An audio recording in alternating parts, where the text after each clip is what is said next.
నీ టైం అయిపోతుంది. నువ్వు ఉన్నంత వరకు నీ వెలుగు నీకే పెట్టుకోవచ్చు, లేకపోతే నీ వెలుగు ఊరంతా అంటించవచ్చు.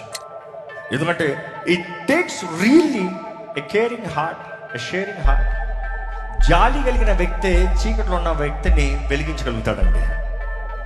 నీ హృదయంలో ఏమాత్రము పరిశుద్ధాత్మ సహాయము, శక్తి, కార్యం ఉందంటే, జరుగుతుందంటే, నశించిపోతున్న వారి కొరకు భారం కలిగి ఉంటావు. కానీ బబులోను చేసే పెద్ద మోసం ఏంటంటే, నశించిపోయే వారి గురించి నీ మైండ్లో థాట్ కూడా ఉంచడం. నా పేరు, నా ఇల్లు, నా డబ్బు, నా ఉద్యోగం, నేను నేను నేను స్వార్థంతో నింపేస్తావు.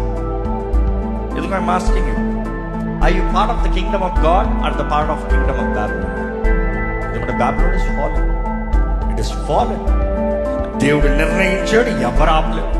ఈ లోకం చూసినప్పుడు, బబులోను చూసినప్పుడు యెషయా గ్రంథం 5:20 వచ్చిన ప్రకారము చెడుని మంచి అంటాం, మంచిని చెడు అంట. ఈ లోకం అదేగా చూస్తుంది. Right is wrong, wrong is right. అందరు అంటున్నారు కాదు, అందరు చెప్తున్నారు కాదు, లోకమంతా అంగీకరిస్తుంది కాదు. దేవుని వాక్యం ఏం చెప్తుంది, ఏ పక్షాన నువ్వు ఉన్నావు. ఎందుకంటే బబులోను అన్నప్పుడు ఇట్ ఇస్ మ్యానిపులేటివ్.